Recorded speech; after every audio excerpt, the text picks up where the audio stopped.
আমি জানতাম যে ঠিক এমন কিছুই ঘটবে। আর এটা আমার না, মনে হয় যে বাংলাদেশের এই মুহূর্তে যাদের একটু চিন্তা করার মতন শক্তি আছে, তারাও বুঝতে পারছিলেন যে এমন কিছুই ঘটবে।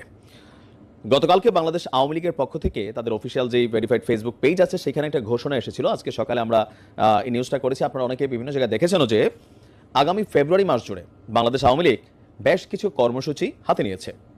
লিফলেট বিলি, সমাবেশ, হরতাল, অবরোধ আর দেশ জুড়ে ছড়িয়ে ছিটিয়ে থাকা আওয়ামী লীগের নেতাকর্মীদেরকে একটা নির্দেশনা দেওয়া আপনার হয়ে গেছে দলের পক্ষ থেকে, এবং কি খুব শীঘ্রই হয়তো তারা এটাকে বাস্তবায়নে নামবে একদিন ঠিক পরে।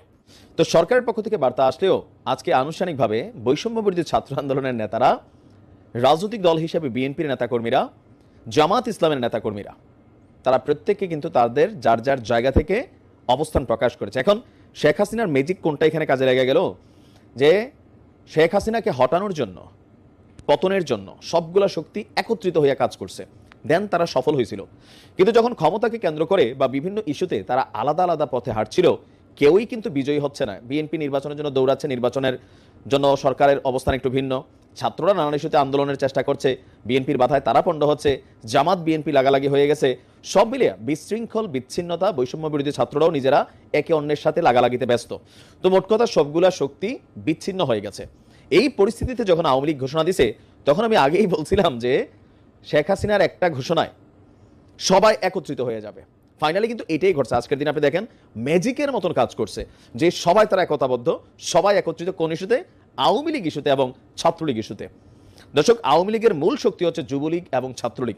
ছাত্রদলের কিন্তু যুবদল এবং ছাত্রদল, এর উপরে যারা সিনিয়ররা আছেন তারা পলিটিক্স করেন, কিন্তু মাঠ দখলে মূল শক্তি হিসেবে কাজ করে ছাত্রলীগ, ছাত্রদল, যুবলীগ, যুবদল।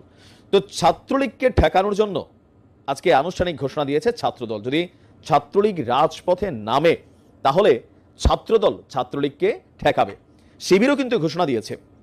ইভেন শুধুমাত্র যে রাজনৈতিক দলগুলো একত্রিত হয়ে কাজ করবে তা না, আমরা দেখি বিএনপির ছাত্রদলের যে বক্তব্য, সাধারণ সম্পাদক নাসির উদ্দিন বাসির তিনি বলছেন যে ছাত্রলীগের হাত থেকে ছাত্র জনতার নিরাপত্তা নিশ্চিত করার দায়িত্ব সরকারের। এর পাশাপাশি সরকার যদি ব্যর্থ হয়, তাহলে ছাত্র জনতা জুলাই আগস্টের মতন আবারও রাজপথে নামবে ছাত্রলীগকে প্রতিরোধ করতে। চট্টগ্রামের কোনো একটা জায়গায় আজকে ছাত্রলীগের একটা মিছিল হয়েছে, ঝটিকা মিছিল। সেই মিছিলের পরই সকলের টনক নড়ছে। সিলেটের মধ্যে আমি দেখলাম বৈষম্য বিরোধীরা শেখ হাসিনা সহ আওয়ামী লীগের নেতাকর্মীদের বিচারের দাবিতে তারা রাজপথে আবার নেমে গেছে।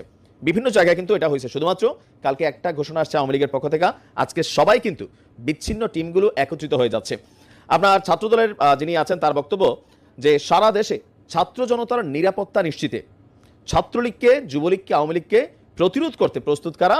আপনার ছাত্রদলের নেতাকর্মীরা, এছাড়া আরও যে বাকি টিমগুলো তাদের আছেন। আপনার এখানে বক্তব্য হচ্ছে যে আমরা যদি দেখি জামাতের বক্তব্য, তারপর আছে অন্যান্য ভিপিনুরের যে টিম আছেন, গণ অধিকার পরিষদ তাদের বক্তব্য, চরমোনাইদের বক্তব্য, মানে আজকের দিনে সবাই ম্যাজিক্যালি একটা টিম হয়ে গেছে। যে কোনো মূল্যে আওয়ামী লীগকে রাজপথে নামতে দেবে না। বিভিন্ন জায়গায় স্লোগান আছে যে বাবারা মাঠে নাইব না। শেখ হাসিনার এটা হচ্ছে এক ধরনের ম্যাজিক, যে যখনই এই দলগুলো বিচ্ছিন্ন হয়ে যাবে, শেখ হাসিনা বা আওয়ামী লীগ কোনো কর্মসূচি ঘোষণা করবে, আপনি দেখবেন সবাই একটা জায়গায় একত্রিত হবে। কারণ কি, সবাই জানে যদি শেখ হাসিনা বাংলাদেশে আসে, আওয়ামী লীগ যদি আবার রাজপথে নামে, তাহলে এই যে দলগুলো তারা প্রত্যেকেই বিপদে পড়বে। মোকাবেলা করতে গিয়া তারা একা পারবে না, এখানে একত্রিত হইয়া একটা শক্তি হিসেবে লড়াই করতে হবে। তো শেখ হাসিনার এক ডাকে আমি দেখলাম যে এতদিন যাবৎ যেই আলাদা আলাদা অ্যাক্টিভিটি শুরু হয়ে গেছিল, সেটা আবার একত্রিত টিম হিসেবে সামনে আসছে। এখন দেখা যাক আওয়ামী লীগ আসলে ফেব্রুয়ারিতে তাদের কর্মকাণ্ড করতে পারে কিনা, সময় বলে দেবে।